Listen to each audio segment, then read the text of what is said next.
Citação de abertura do capítulo. Os Golós também tinham pouca chance de se libertar. 4 estacas e uma capacidade mental diminuída faziam com que fossem relativamente fáceis de dominar. Apenas em seus ataques de furor sangrento, eles tinham alguma forma de autonomia. 4 estacas também faziam deles alvo fácil para o controle de alomânticos. Em nossa época, exigia um empurrão de duralumínio para controlar um Kandra. Os Golós, no entanto, podiam ser tomados por um empurrão normal determinado, especialmente quando estavam no furor. Capítulo 67. Elend e Vin estavam sobre as fortificações da cidade de Phaedrux. A plataforma de rocha no passado mantivera as folgueiras que costumavam observar no céu noturno. Ela percebeu a cicatriz enegrecida de uma delas, bem à sua esquerda. Era bom ser abraçada por Elend de novo. Seu calor era um conforto, especialmente ao olhar para fora da cidade, sobre o campo que o exército deles ocupara antes. As fileiras de Golós estavam crescendo. Mantinham-se parados e silenciosos sob a tempestade de cinzas. Uma força de milhares. Mais e mais criaturas chegavam a cada dia, reunindo um exército avassalador. Por que não simplesmente atacam? Iomen perguntou com irritação. Ele era a única pessoa de vigia com eles. Ran e Set estavam lá embaixo, preparando o exército. Precisavam estar prontos para montar a defesa no momento em que os Golós atacassem a cidade. Ela quer que conheçamos a força com a qual vai nos atingir, Vin disse. Além disso, acrescentou em pensamento, ela está esperando pela última informação. Onde está o Atium? Ela havia enganado Ruína. Provara a si mesma que era possível. De qualquer forma, ainda estava frustrada. Sentia como se tivesse gastado os últimos anos de vida reagindo a cada movimento dos dedos de Ruína.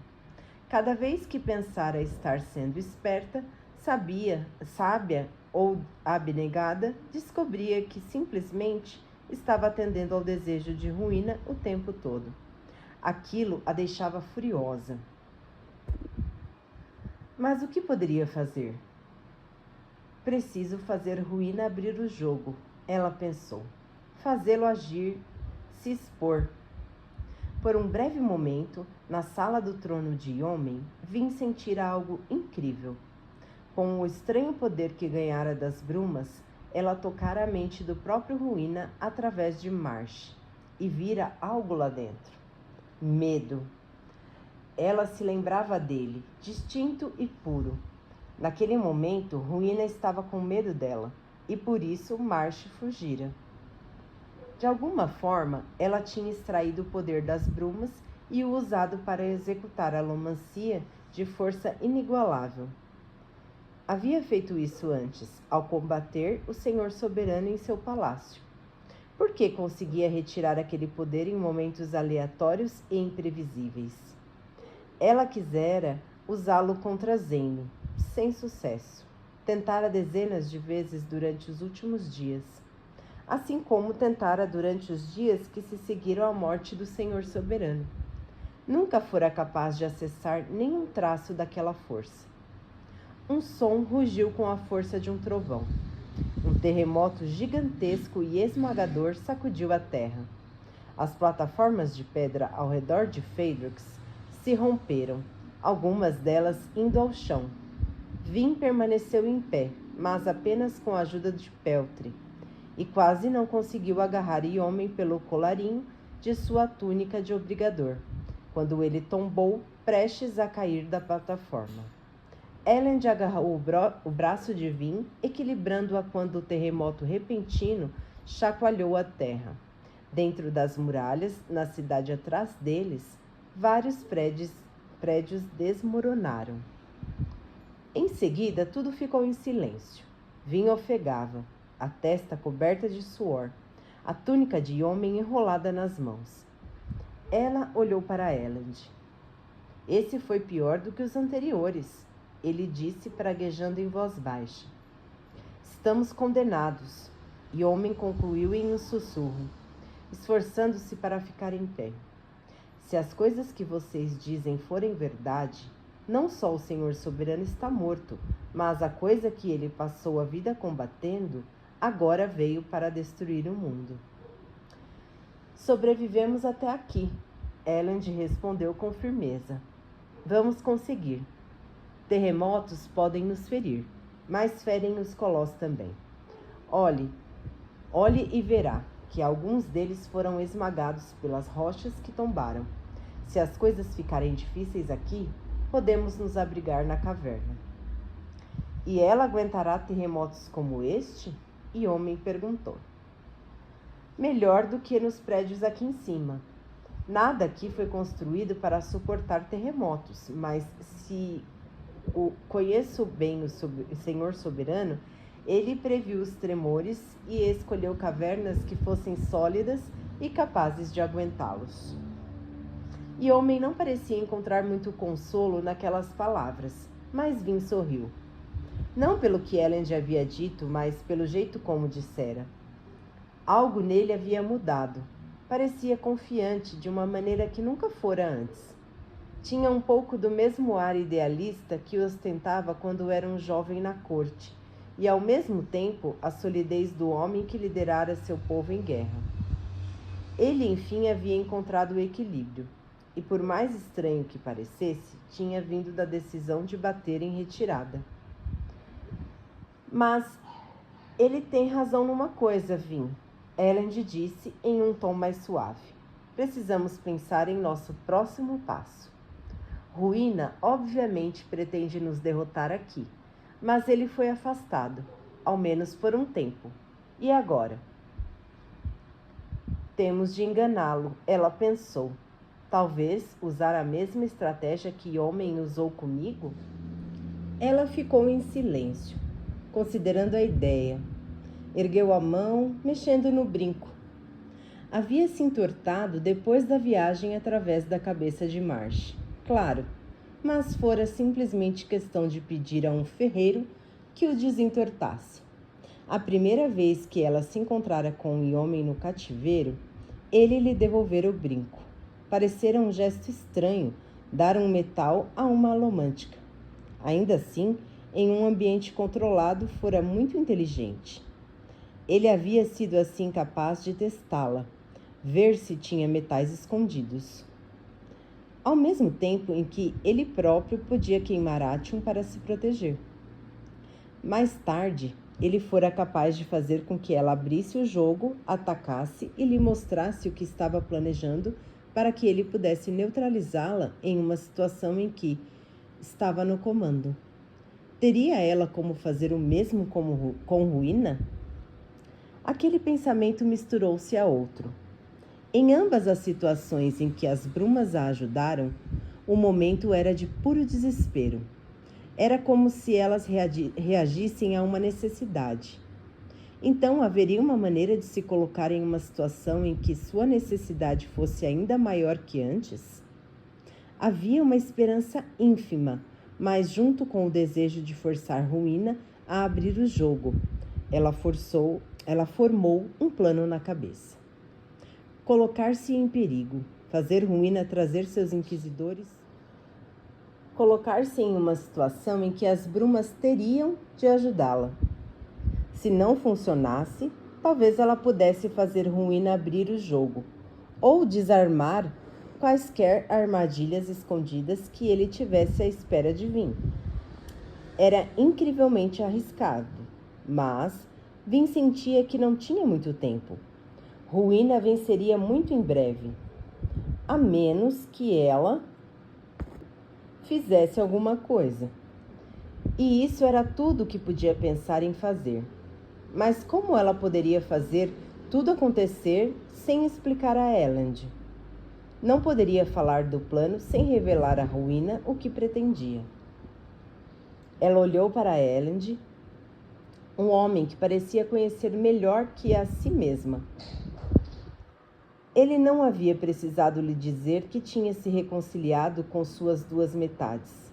Ela simplesmente fora capaz de perceber, olhando para ele.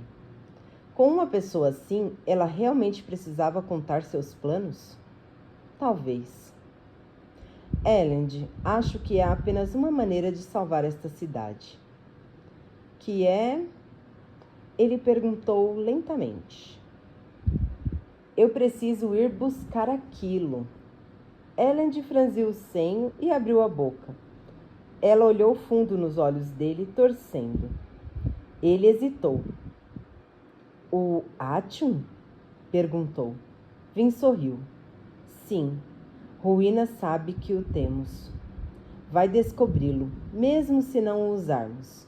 Mas se o trouxéssemos para cá, poderemos ao menos lutar. Ele estaria mais seguro aqui de qualquer forma, Elend disse devagar, olhos confusos, mas confiando nela. Eu me sentiria melhor com um exército entre aquelas riquezas e nossos inimigos. Talvez possamos usar o metal para subornar alguns senhores da guerra locais para nos ajudarem. Parecia-lhe um ardil frágil, mas sabia que era porque pôde ver a confusão de Elend. Pôde ler as mentiras nos olhos dele.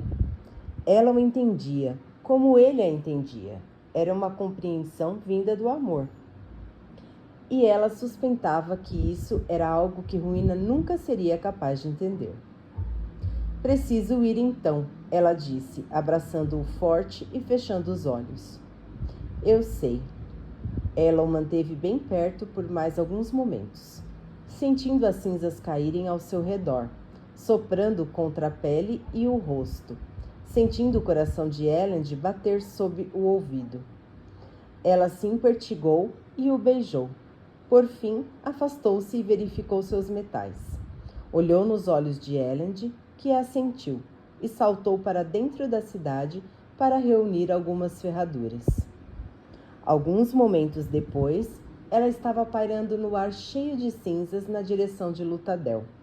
Um redemoinho de metal ao seu redor. Elend ficou para trás, em silêncio sobre a plataforma de rocha, observando sua partida. Agora, ela pensou em Ruína. Que ela saiba estar lhe vigiando cuidadosamente, embora não se revelasse desde que ela extraíra a força das brumas. Vamos encenar uma caçada, você e eu. Citação de abertura do capítulo. Quando o Senhor Soberano propôs seu plano a seus amigos feruquimistas, o plano de transformá-los em espectros das brumas fez com que falassem em nome de todos os feruquimistas da terra. Embora tivesse transformado seus amigos em Kandra para restaurar sua mente e lembranças, o restante ele deixou como espectros das brumas inconscientes. Eles criaram mais de sua espécie, vivendo e morrendo, tornando-se uma raça em si. Dos filhos dos espectros originais, ele fez a geração seguinte de Kandra. No entanto, aprendi que até os deuses podem cometer erros. Heshek, o Senhor Soberano, pensou em transformar todos os feruquimistas vivos em espectros das brumas. Porém, ele não pensou na herança genética deixada no restante do povo terrissano, que ele deixou vivo. Por isso, feruquimistas continuavam a nascer, mesmo que raramente. Esse descuido lhe custou muito, mas proporcionou ao mundo muito mais. Capítulo 68. Sazed caminhava maravilhado, conduzido pelos guardas. Via Kandra após Kandra, cada um com um corpo mais interessante que o anterior. Alguns eram altos e esguios, com olhos feitos de madeira branca. Outros eram parrudos, com ossos mais grossos que os de qualquer ser humano. Todos, porém, mantinham o formato do corpo humano em linhas gerais. Eles costumavam ser humanos, ele lembrou, ou, ao menos, seus ancestrais eram. As cavernas ao redor pareciam estranhas. Os caminhos haviam sido gastos até ficarem lisos, e embora não houvesse edifícios reais, Seised passou por muitas cavernas menores com cortinas diversas penduradas em suas aberturas. Havia uma noção de habilidade artesanal sofisticada em tudo aquilo, dos postes esculpidos que mantinham as luzes de fundo até os ossos dos Kandras à sua volta. Não era a ornamentação detalhada de uma fortaleza nobre, pois não havia padrões, folhas ou nós esculpidos nas pedras ou nos ossos. Em vez disso, as coisas eram polidas, esculpidas com lados arredondados ou tramadas em amplas linhas e formas. Os Kandras pareciam temê-lo. Era uma experiência estranha para Seised. Tinha sido muitas coisas na vida: rebelde, servo, amigo, estudioso. Nunca antes, no entanto, fora visto como objeto de temor. Os Kandra espiavam-no dos cantos. Outros ficavam paralisados, em choque, observando-o passar. Obviamente, as notícias de sua chegada tinham se espalhado rapidamente. Do contrário, teriam apenas presumido que ele era um Kandra usando ossos humanos. Os guardas o levaram até uma porta de aço embutida em uma grande parede da caverna. Um deles entrou, enquanto o outro ficou para vigiar o terriçano. Seised observou lascas de metal brilhando nos ombros do Kandra. Pareciam ser estacas, uma em cada ombro. Menores que as de Inquisidor, pensou Seised, mas ainda muito eficazes. Interessante. O que você faria se eu tentasse correr? Perguntou. O Kandra se assustou. Posso supor pela hesitação que vocês ainda são proibidos de ferir ou ao menos de matar um ser humano? Seised questionou. Seguimos o primeiro contrato, o Kandra respondeu. Ah, Seised disse, muito interessante. E com quem vocês fizeram o primeiro contrato? Com o pai. O senhor soberano? O Kandra assentiu. Infeliz e verdadeiramente ele morreu. Nesse caso, seu contrato continua válido? Não sei, o Kandra disse, desviando o olhar. Então, pensou Seised, nem todos têm a personalidade forte de Tensum. Mesmo quando estava se fazendo passar por um simples cão de caça, eu já o achava intenso. O outro soldado retornou. Venha comigo, ele disse. Levaram Seised através das portas de metal. O salão, além delas, tinha um grande pedestal de metal a poucos metros de altura. Os guardas não subiram nele, mas levaram Seised ao redor da plataforma até um local diante de um punhado de púlpitos de pedra. Muitos estavam vazios, embora Kandra com ossos brilhantes estivessem atrás de 2 deles. Aquelas criaturas eram altas, ou ao menos usavam ossos altos, e tinham feições muito finas. Aristocratas, pensou Seised. Ele achava muito fácil identificar classes em diferentes povos, não importando qual cultura ou, aparentemente, espécie. Os guardas de Seised gesticularam para que ficasse diante do púlpito. Seised ignorou os gestos, caminhando em círculo pelo salão. Como esperava, os guardas não sabiam o que fazer. Seguiram-no, mas evitaram encostar nele. Há placas de metal ao redor da câmara inteira, Seised observou. São ornamentais ou têm uma função? Nós que faremos as perguntas aqui, terriçano, um dos Kandra aristocratas disse. Seised parou virando-se. Não farão. Sou Seised, guardador de Terris. No entanto, entre o seu povo tenho outro nome, Arauto Sagrado. O outro líder Kandra bufou. O que um forasteiro sabe sobre essas coisas? Forasteiro? Seised perguntou. Deviam conhecer melhor sua própria doutrina, creio eu. Ele começou a avançar. Sou terriçano, como vocês. Sim, eu sei de suas origens. Sei como foram criados e a herança que carregam consigo. ele parou diante dos púlpitos. Anuncio a vocês que descobri o herói, ou melhor, heroína. Vivi com ela, trabalhei com ela e olhei por ela. Entreguei a própria lança que ela usou para assassinar o Senhor soberano. Eu a vi subjugar reis, derrotar exércitos de homens e de Colossos. Vim anunciar isso para que se preparem. Ele fez uma pausa, os encarou e acrescentou, pois o fim chegou. Os dois Candra ficaram em silêncio por alguns minutos. Vá buscar os outros, um disse por fim com voz trêmula. Sazed sorriu. Quando um dos guardas partiu correndo, Sazed se virou para encarar o segundo. Por favor, traga-me uma mesa e uma cadeira, e também algo para que eu possa escrever. Minutos depois, tudo estava pronto. Seus espectadores, Candra, haviam aumentado de 4 para mais de 20. 12 deles sendo aristocratas com ossos brilhantes. Alguns espectadores haviam alojado uma pequena mesa para Sazed, e ele se sentou enquanto os nobres Candras conversavam entre sussurros ansiosos. Com cuidado, Sazed deixou a bolsa sobre a mesa e começou a remover as mentes de metal.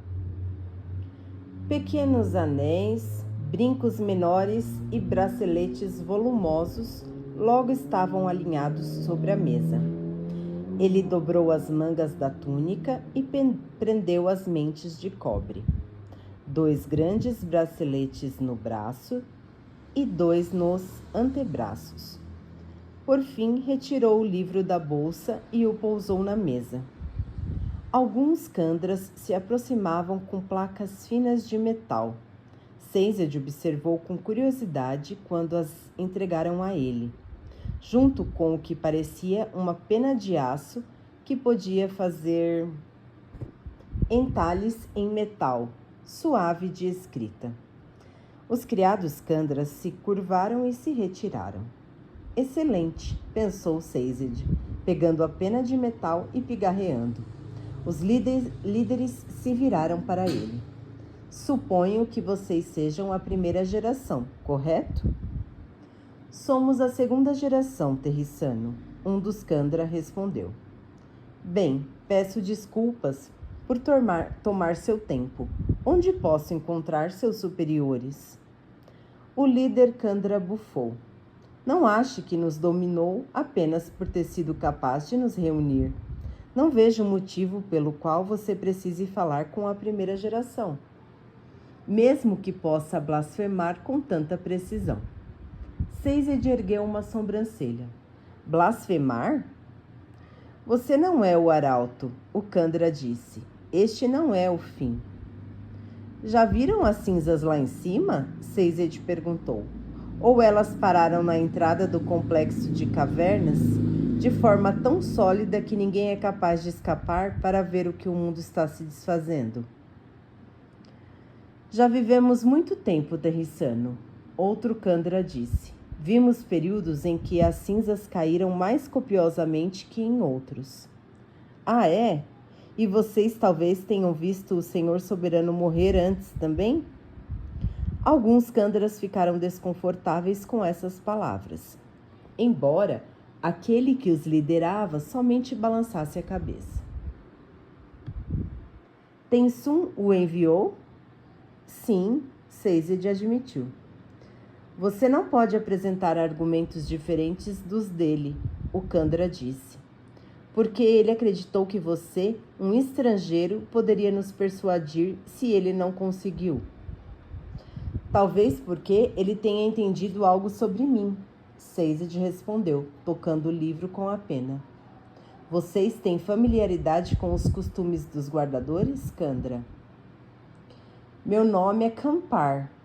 E, claro, entendo o que os guardadores fazem, ou ao menos o que faziam antes de o pai ser morto.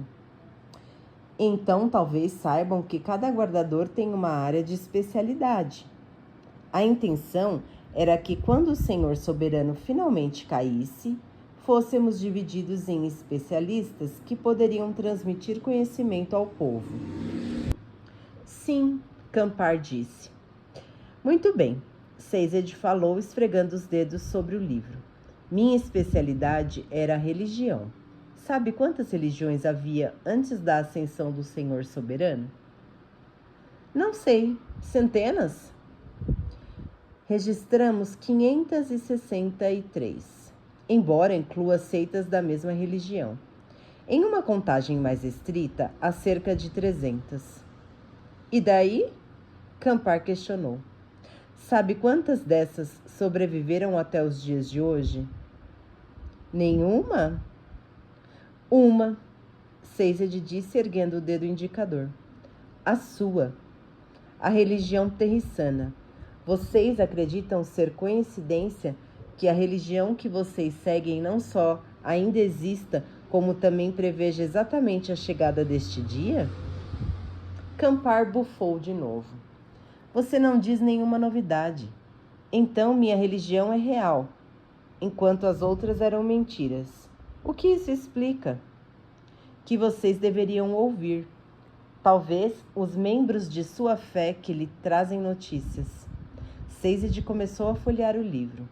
No mínimo, pensei que vocês teriam interesse neste livro, pois ele contém uma compilação de todas as informações sobre o herói das eras que eu consegui descobrir.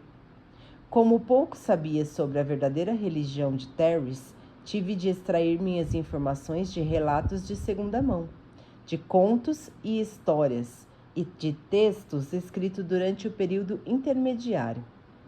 Infelizmente, muitos desses textos foram alterados por Ruína em sua tentativa de persuadir o herói a visitar o Poço da Ascensão e libertá-lo. Portanto, estão bem corrompidos e maculados pelo toque dele. E por que eu me interessaria? Campar perguntou. Você acabou de me dizer que suas informações estão corrompidas e são inúteis. Inúteis? Sazed retrucou. Não são inúteis. Corrompidas, sim. Alteradas por Ruína. Meu amigo tem um livro aqui cheio de mentiras de Ruína. Você tem a mente cheia com as verdades originais. Isolados, sabemos muito pouco. No entanto, se formos comparar nossas informações e descobrirmos precisamente quais itens Ruína alterou, isso não nos contaria exatamente o que ele planeja? No mínimo, nos contaria o que ele não quer que vejamos. O salão ficou em silêncio. Bem, Campar falou por fim. Já chega, Campar? Uma voz disse. Sazed hesitou, inclinando a cabeça. A voz não tinha vindo de nenhum daqueles que estavam nos púlpitos. Sazed passou os olhos pela sala, tentando descobrir quem havia falado. Podem sair, segundos, outra voz disse. Um membro da segunda geração arfou. Sair? Deixá-los com este homem, um estrangeiro? Um descendente. Uma das vozes respondeu. Um portador do mundo. Vamos ouvi-lo. Saiam, outra voz disse. Sazed ergueu a sobrancelha e se sentou enquanto os Kandra da segunda geração, parecendo agitados, saíam dos púlpitos e silenciosamente se retiravam da sala. 2 guardas fecharam as portas, bloqueando a visão dos Kandras que estiveram observando de fora. Sazed foi deixado sozinho na sala com os fantasmas que falavam. Ouviu um som de arranhões. O ruído ecoou pela sala de paredes de aço. E então uma porta ao fundo se abriu. Dela vieram o que ele supôs serem os da primeira geração. Pareciam velhos. A carne Kandra literalmente pendia dos corpos, descaída, como musgos translúcidos pingando de galhos ósseos. Eram curvados e pareciam mais velhos que todos os outros Kandras que ele já vira. Não caminhavam, se arrastavam. Usavam túnicas simples, sem mangas, mas os trajes ainda caíam de forma estranha neles. Além disso, embaixo da pele translúcida, ele conseguia ver que tinham esqueletos brancos e normais. Ossos humanos? Sazed perguntou enquanto as criaturas anciãs avançavam, caminhando com o apoio de cajados. Nossos próprios ossos, um deles disse, falando com uma voz cansada, quase um sussurro. Não tínhamos habilidade ou conhecimento para formar corpos verdadeiros quando tudo isso começou. Então retomamos nossos ossos originais, quando o Senhor Soberano os entregou para nós. A primeira geração parecia ter apenas 10 membros. Acomodaram-se nos bancos, e por respeito, Sazed moveu sua mesa para ficar diante deles, como um apresentador diante de sua plateia. Agora, falou, erguendo a pena de metal. Vamos começar. Temos muito trabalho a fazer. Citação de abertura do capítulo. A questão permanece. De onde vieram as profecias originais sobre o herói das eras? Agora sei que Ruína as alterou, mas não as fabricou. Quem primeiro disse que um herói viria, um que seria imperador de toda a humanidade, ainda que fosse rejeitado por seu próprio povo? Quem primeiro declarou que ele carregaria o futuro do mundo nos braços ou que repararia o que fora quebrado? E quem decidiu usar pronomes neutros na língua original de Terris para que não soubéssemos se o herói seria mulher ou homem? Capítulo 69. Marsh se ajoelhou em uma pilha de cinzas, odiando a si mesmo e ao mundo. As cinzas caíram sem cessar, parando sobre suas costas, cobrindo-o, e ainda assim ele não se moveu. Fora deixado de lado, obrigado a sentar-se e esperar, como uma ferramenta esquecida no jardim, sendo lentamente coberta de neve. Eu estava lá, ele pensou, convim. Ainda assim, não consegui falar com ela. Não consegui lhe dizer nada. Pior, ele não quisera. Durante toda a conversa com ela, seu corpo e mente pertenceram totalmente à Ruína. Marsh não fora capaz de resistir. Não pudera fazer nada que permitisse que Vin o matasse, exceto em um momento próximo ao fim, quando ela quase conseguira tomar controle dele. Um momento em que ele vira algo dentro de seu mestre, seu Deus, seu eu, que lhe dera a esperança. Naquele momento, Ruína temera Vin, e então forçara Marsh a fugir, deixando para trás seu exército de Koloss, o exército que Marsh fora obrigado a deixar Ellen de Ventry roubar e levar para Feydrix. O exército que Ruína acabara roubando de volta. E agora Marsh esperava nas cinzas. Por quê? Ele pensou. Seu mestre queria algo, precisava de algo, e temia Vin. Aquelas duas coisas davam esperança a Marsh, mas o que ele poderia fazer? Mesmo no momento de fraqueza de Ruína, ele se vira incapaz de assumir o controle. O plano de Marsh, esperar manter a nesga rebelde de si mesma escondida até o momento certo, para então puxar as estacas das costas e se matar, parecia cada vez mais estúpido. Como poderia esperar se libertar, mesmo depois de tanto tempo? Levante. O comando veio sem palavras, mas Marsh reagiu instantaneamente. E Ruína estava de volta, controlando seu corpo. Com esforço, Marsh reteve um pequeno controle da mente, embora apenas porque Ruína parecia distraído. Começou a soltar moedas, a empurrá-las, usando e reusando da mesma maneira que Vin usava as ferraduras. Ferraduras, que tinham muito mais metal. Teriam sido melhores, pois permitiriam empurrões maiores com cada uma. mas conseguia se virar com as moedas. Ele se lançou através do céu de fim de tarde. O ar vermelho estava desagradavelmente abrasivo. Atolado de cinzas, Marsh o observou, tentando se impedir de ver beleza na destruição, sem alertar ruína de que não estava totalmente dominada. Era difícil. Passado algum tempo, depois que a noite já havia caído, Ruína ordenou que Marsh fosse para o chão. Ele desceu rapidamente, sua túnica revoando, e aterrissou sobre uma pequena colina. As cinzas chegavam à altura da cintura, e mesmo seus pés provavelmente já estavam sobre alguns metros de cinzas compactadas no chão. À distância, no declive, uma figura solitária estava determinada em abrir caminho pelas cinzas. O homem trazia uma bolsa e puxava um cavalo exausto. Quem é esse? Pensou Marsh, examinando com mais cuidado. O homem tinha a constituição de um soldado, com rosto quadrado, barba de muitos dias e uma careca. Quem quer que fosse, tinha uma determinação impressionante. Poucas pessoas enfrentariam as brumas e ainda assim aquele homem não apenas andava por elas, como também abria seu caminho por cinzas que chegavam à altura do peito. O uniforme estava manchado de preto, como sua pele, escuro, cinzento. Belo.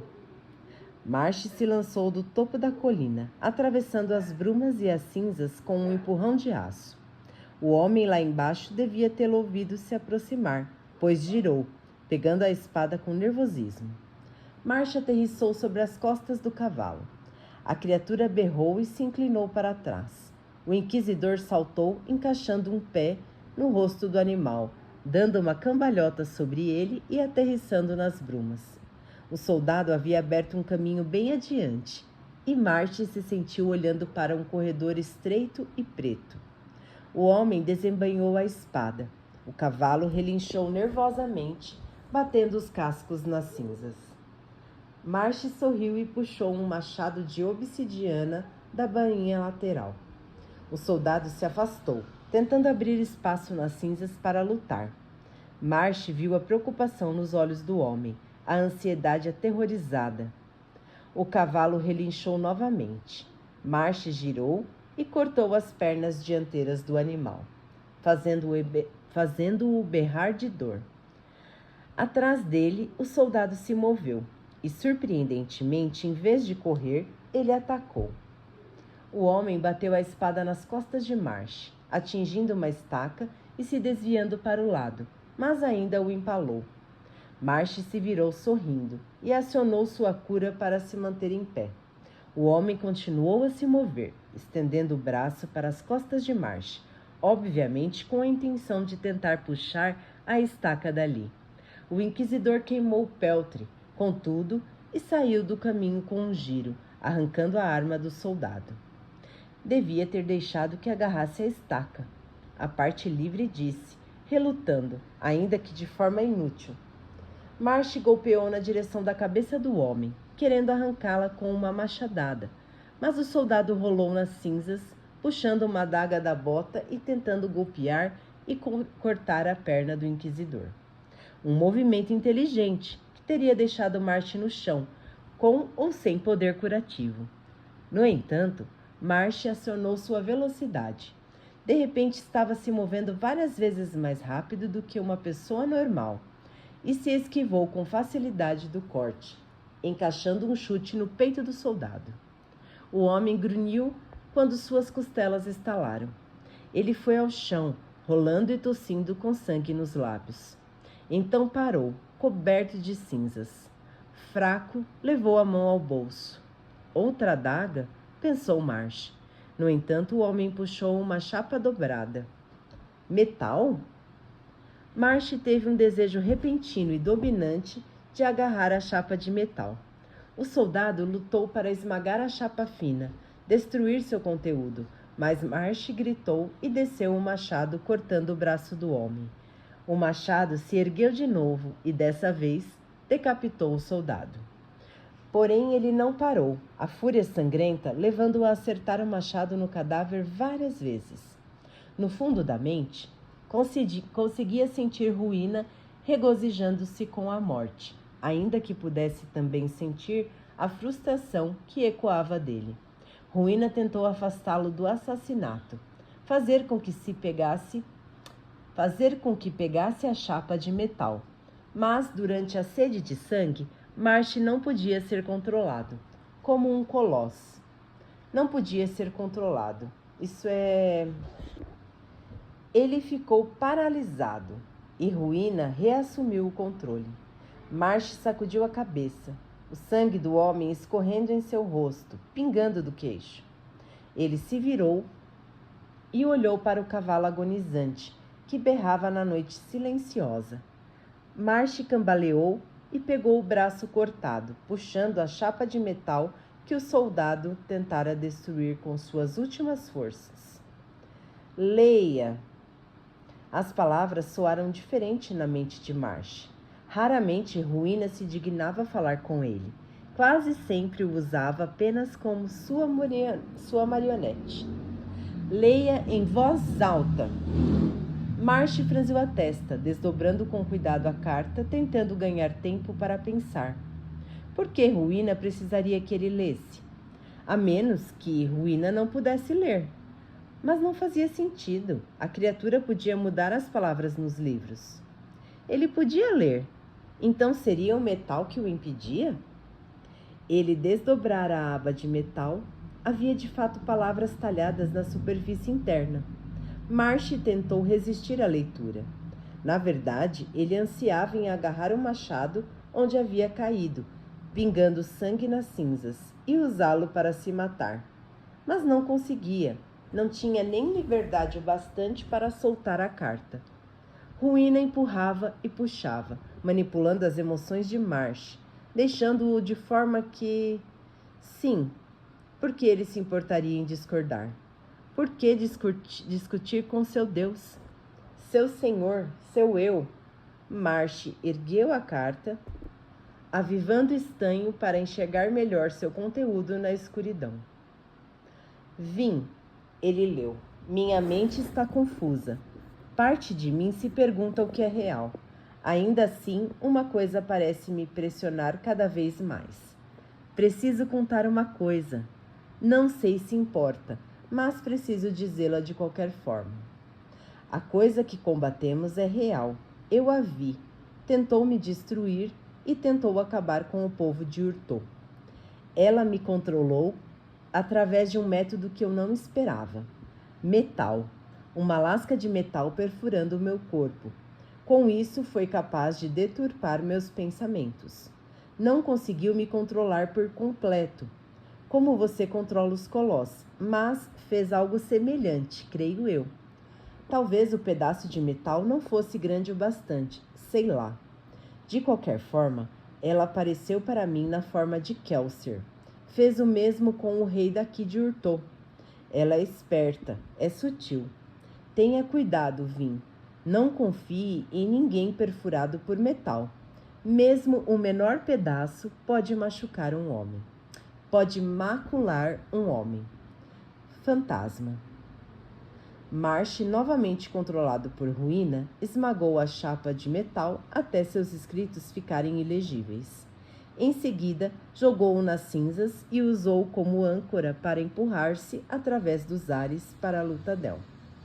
Ele deixou os cadáveres do cavalo, do homem e a mensagem jazerem nas cinzas, sendo lentamente enterrados, como ferramentas esquecidas.